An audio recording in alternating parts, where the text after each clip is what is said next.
7 o'clock. Thank you for being here tonight. Hope you've had a good week.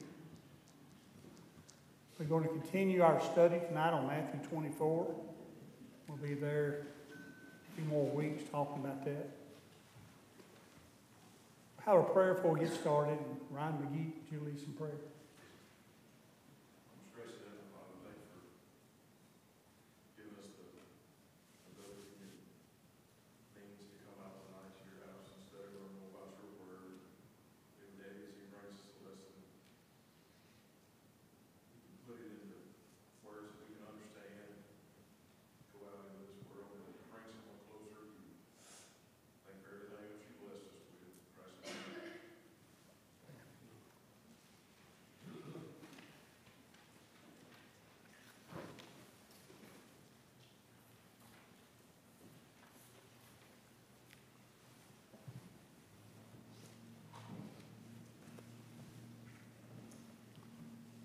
Just a couple of things. If you weren't here last Wednesday night when we started Matthew 24, there's a couple of things to know to help us understand the entire book, the entire chapter, as to what happens. Matthew 24, for the most part, from verses about 3 to verse 34, is talking about the destruction of Jerusalem. And that's important to know, because many individuals want to take it as being the entire chapter speaking of the second coming of Christ, and many want to put the premillennial view on it when it comes to the Matthew 24, but that is not the case. From verse 3 to around verse 34, it's talking about the destruction of Jerusalem. After verse 34, he does talk about his second coming, and we'll get to that, and he goes on into that in chapter 25 about the second coming. But as we said last week, why did Rome want to destroy Jerusalem? Well, it's because of these zealots who were rebels. They were Jewish individuals. They were rebels. They were immoral. Nothing was good about them. And they wanted to overthrow the Roman government. And in doing so, they would go into these smaller towns and just cause havoc. And Rome got enough of them. So they started going to these smaller towns and began to have war with them. And after the Roman would beat them up, and they would move to some other town, and the Roman government army would go to those towns and just continue to over and over, defeat them here. And eventually all these zealots made their way to Jerusalem. And there they said, we're not going to leave this place. We're going to stand here and we're going to die here if it have to be. And we're going to defeat the Roman army. Well, that's what the Roman general of the army, who was Vespasian, something like that.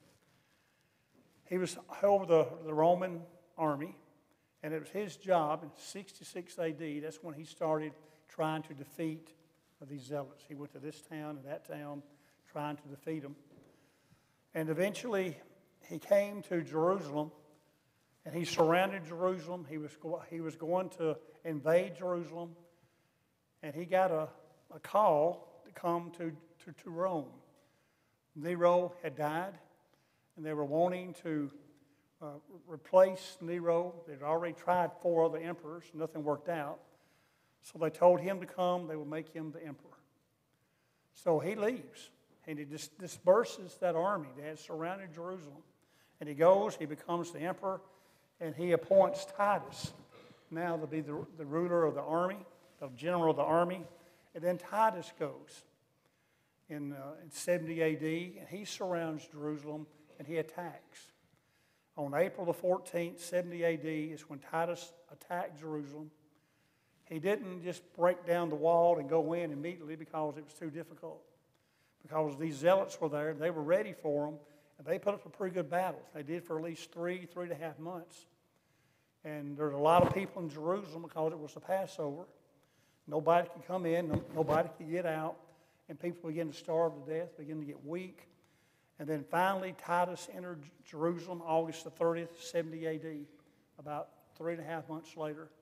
And that's when he began to slaughter the people inside and do other terrible things that they would do. And these events are important to know. History, important to know. Christ could look down and he could see history, even though it hadn't happened yet. And he could see all these things that were going to take place. And he gave warnings. And if they would heed these warnings, they could get out of Jerusalem. These Christians could. And they wouldn't go through all this suffering that they would have to go through if they stayed, and may not survive if they stayed. So that's important to know, especially when we come to certain verses of the Bible where Christ is explaining this. So we're at verse 6, Matthew 24 and verse 6. And you will hear of wars and rumors of wars. See that you are not troubled, for all these things must come to pass, but the end is not yet. Now, between 30 and 70 AD, there were 6 major wars that took place that Rome was involved in, major wars. That's not to mention all these little wars that Vespasian was going to, trying to wipe out the Zealots. And there was all kind of fighting going on. Remember, he would go to this city and they would fight. The Zealots would run to another one. He would go there and he would fight. All these rumors of wars and wars were taking place. And Christ, he says, when you hear these things, know that the end is not yet. Now, it may be getting close, but don't panic. The time is not right yet to leave Jerusalem. So he tells them, you're going to hear all these things, and you may hear a lot of rumors, people talking about certain things that are going to happen. But Christ is saying, this is not the end yet. Don't get all upset yet and pull out. There are other things that are going to take place first. Now, verse 7. For nation will rise against nation, and kingdom against kingdom, and there will be famines, and pestilences, and earthquakes in various places. So you got all these wars going on. Everybody's fighting. He talks there about famines. There were famines during these times.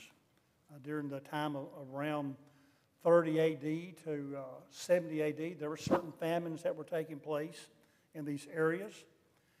There was one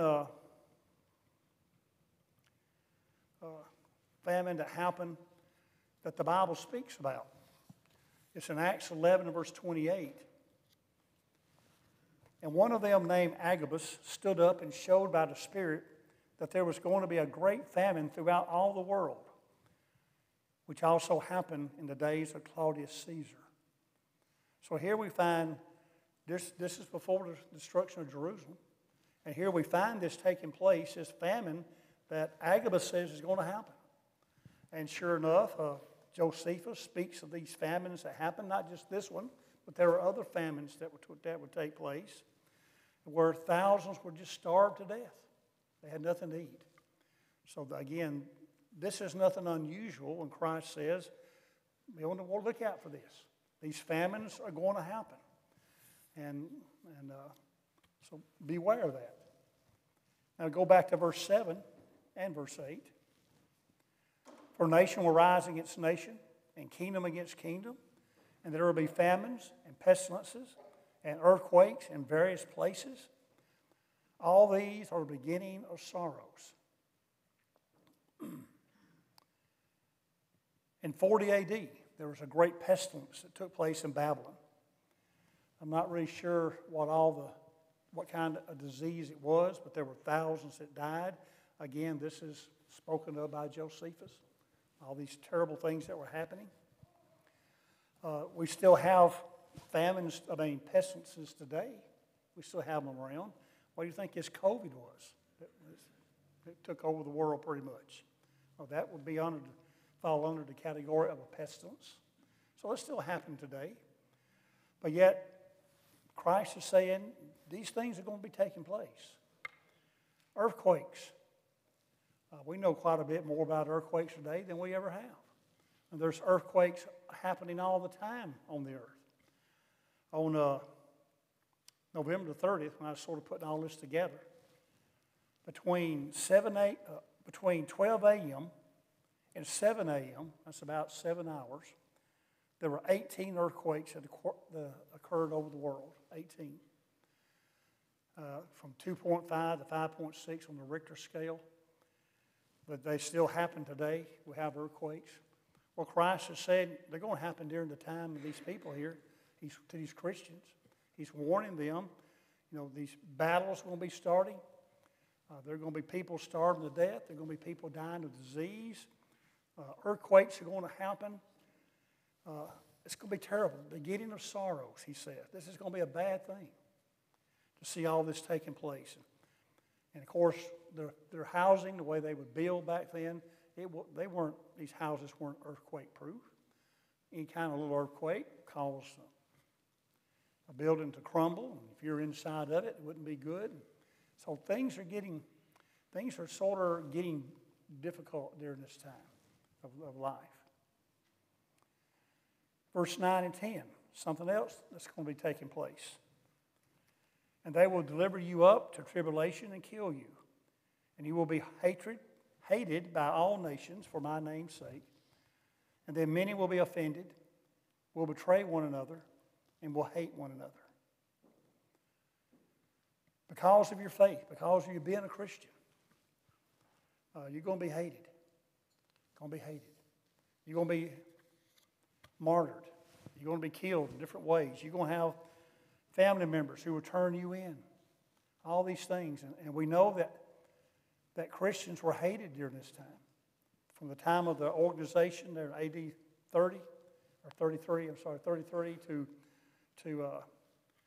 in Acts when they had to scatter, Christians were hated. And Christ is telling them this. You're going to be hated for this, for being a Christian. And we know what happened in Acts 8 and verse 1. This is before 70 A.D. Now Saul was consenting to his death. At that time, a great persecution arose against the church, which was in Jerusalem. And they were all scattered throughout the regions of Judea and Samaria, except the apostles. So, tough time to be a Christian right here. All this now, this persecution, on top of the pestilence, on top of the famine, on top of all these earthquakes. It's a tough time to be a Christian. And then in verse 11 through 13, another warning. Then many false prophets will rise up and deceive many and become lawlessness. And because lawlessness will abound, the love of many will grow cold. But he who endures to the end shall be saved. So during this time, there are going to be a lot of false prophets, a lot of false Christ that will come up and start deceiving people, claiming that they are the Christ, even though they shouldn't believe that, because he came and he's going to tell them this. Don't believe this when this happens. Lawlessness is going to be a tough place to live. The world's going to get evil. Jerusalem was becoming a very tough place to live during this time. Who could you trust? You couldn't even trust your family members. A family member may turn you in order to save their own life or something like that. But just remember, he says, where's your hope? Where's your hope? Your hope is in Christ. Hang in there and listen to me for these warnings. Verse 14. And this gospel of the kingdom will be preached in all the world as a witness to all nations, and then the end will come. The gospel had to go into all the world. And after it does that, then the end of Jerusalem, the end of this Jewish era, is going to come. Jerusalem was very important to the spreading of the gospel. Very important. That's why when the persecution started, the Christians scattered. Well, wherever they went, so did the gospel go. Also important that these apostles, as they did, they stayed in Jerusalem when this happened. They were there to teach others.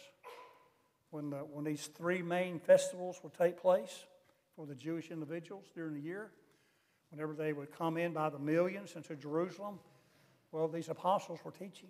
And they were converting people. And then when these individuals left to go back home, as Christians, so did the gospel. So the gospel was spreading through persecution, through teaching. Jerusalem was the hub of this, of getting the gospel out. So until it was right, until the right time, Jerusalem was not going to be destroyed until the gospel made its way into all the areas of the world. So that was a key part of getting the truth out there. Now, Paul has this to say about it in Colossians 1:23 about the gospel. If indeed you continue in the faith, grounded and steadfast, and are not moved away from the hope of the gospel which you heard, which was preached to every creature under heaven, of which I, Paul, became a minister. Paul, writing here somewhere in the 30s or 40s, as he's writing this, he says the gospel here has been preached, or it's available. It doesn't mean that every person alive heard it. But what he's saying here, every location has the gospel there for them to be heard. All these particular towns or churches were established, it's there for them to hear it. So Paul is saying here, it's out there. The gospel has gone into the world. It's ready to be preached, and it is being preached. And then we come to verse 15 and 16, and also Luke. Therefore, when you see the abomination of desolation, spoken by Daniel the prophet, standing in the holy place, whoever reads it, let him understand. Let those who are in Judea flee to the mountains. And then Luke's account of this, he says in 21:20, but when you see Jerusalem surrounded by armies, then you know that its desolation is near. Christ is quoting from Daniel chapters 9 through 12. Again, it's a difficult section to understand, but what he's telling us here about the destruction of Jerusalem is what Daniel was prophesying about. And here Christ is saying, whenever these things start to happen, it's time to get out. And Luke is very important here. When you see Jerusalem surrounded by the armies, it's time to get out. You know it is near. And remember when Vespasian surrounded Jerusalem, he was about to attack, but yet he was called to Rome to be made the emperor, and he called the armies back. Well, that's what Luke and Matthew are talking about here. When you see this happen, when Rome surrounds the place, you better be getting out. And that's what happened, because when Vespasian went back to Rome, and before he sent Titus back, that's when all these Christians left. And we saw last week where some 50,000 of them fled. They got out, and they went to a little town called Pella, and that's where they began to live. So we see this happening here. So they should recognize this. Recognize it. When the armies are surrounded, get out. Don't hang around. And they certainly did. So don't be listening, as you say later, to some of these false Christ who may be saying, why are y'all leaving for? Oh, God will protect you. God will take care of you. Don't leave. Stay here. I'm Christ. I'm the Messiah. And they got to figure out, are you really him? Or was the man that lived some 40 years ago, was he the real Messiah? Well, the ones that were smart, they listened to the real Christ when they remembered this prediction, and they got out. And of course, I'm sure there were some that did not make it out. They listened to the wrong person. So when you see this happening, you be getting out. Who is he talking about getting out? Well, verse 17 and 18. Let him who is on the housetop not go down and take anything out of his house. Let him who is in the field not go back to get his clothes. This is serious. When that army dissipates and they're waiting for Titus to come in, You got a chance to get out. Don't go back in and start packing things up. Don't go back and get all your clothes if you're out there in the field. Here's what you do. You get out. Because you don't know when it's going to happen. And you better get out. And they certainly did. And they had opportunity. And many of them did. Another warning about in verse 19. But woe to those who are pregnant and to those who are nursing babies in those days. It's going to be tough. If all of a sudden you got to drop everything and get out, you don't go back home and get the baby supplies or all this kind of stuff. You don't do that. You just grab the babies, and you get out. Because if you're caught in this thing, you may not survive it. So the living conditions may not be the best until they get somewhere more stable. Verse 20. And pray that your flight may not be in the winter or on the Sabbath. Winter being cold, you may leave immediately. You don't have the proper clothing. And that may make it difficult. On the Sabbath, the gates of the city were closed. It would be more difficult to get out. Jerusalem would close those gates so you couldn't travel. That was against their, the Jewish law to travel. So nobody could come in and begin to do business. They closed the house, the city. So hopefully when this happens, when these armies come and surround, especially when they pull back, pray that it's not in the winter on the Sabbath so we can get out. Then verse 21, for then there will be great tribulation, such as not been since the beginning of the world until this time, nor ever shall be. So when it does happen, and it happened April 14th, 70 A.D., that's when Titus came and surrounded. It was bad. It was bad in the city of Jerusalem. For 3 months, or 3.5 months, you got all these extra people there, and they have nothing to eat. It's just terrible. You can't go in, you can't get out. As I said last week, Josephus spoke of a lady. Her name was Mary. That's the daughter of Eleazar, not the biblical Eleazar, but she was the daughter of this man. She killed her baby, her child, and boiled it and ate it. That's how bad it was. Donkey heads were selling for just astronomical amounts. Eat a donkey head, and they were picking seeds out of dove dung and trying to eat those seeds. It was bad. And great tribulation is what he says here. In verse 22, and unless those days were shortened, no flesh would be saved. But for the elect's sake, those days will be shortened. So hopefully, Rome, once they invade, they'll get enough of the killing. And they'll say, man, this is enough. And that's what he's hoping for when it starts.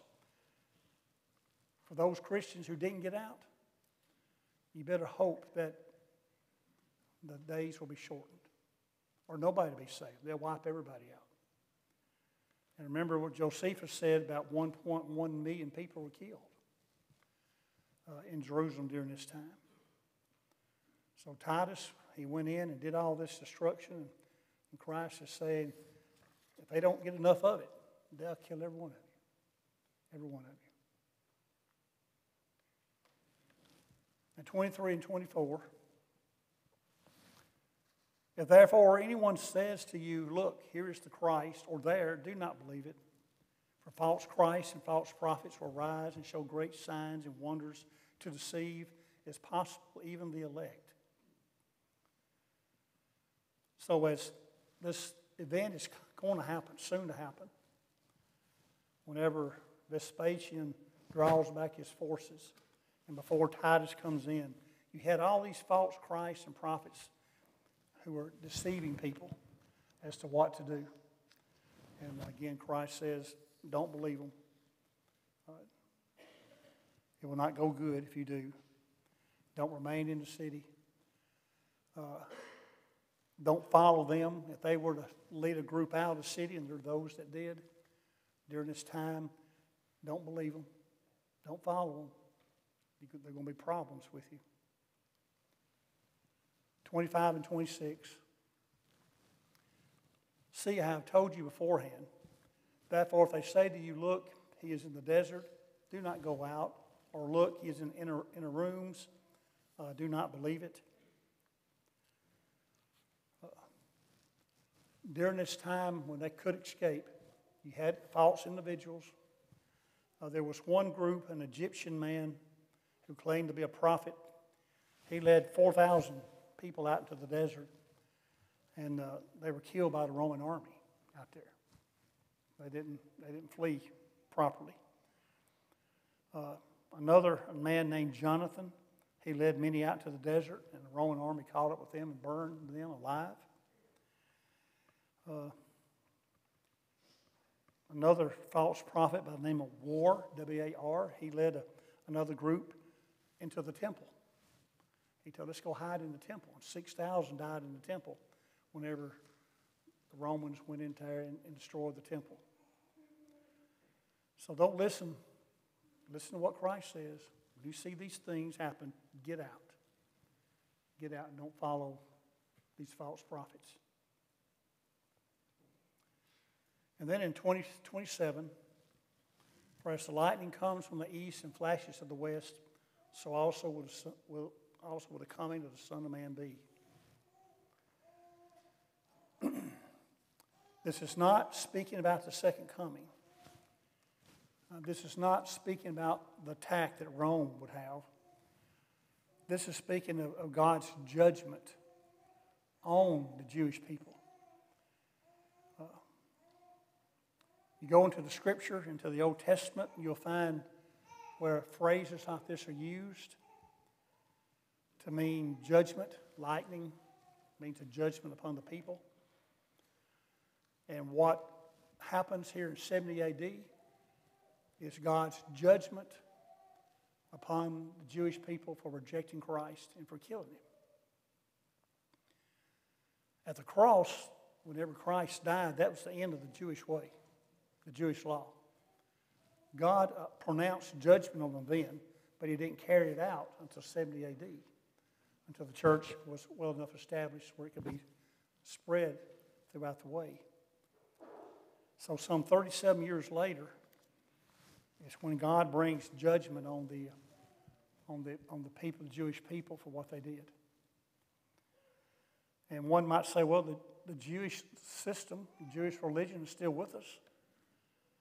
Well, that doesn't mean that God accepts it. He got through with them. He was through with them at the cross. They were no longer his chosen people. Christians are now his chosen people. But there are many religions that exist that God does not recognize. You have Islam, you have Buddhism, and every other religion that's out there. Now, they exist, but it doesn't mean that God respects them.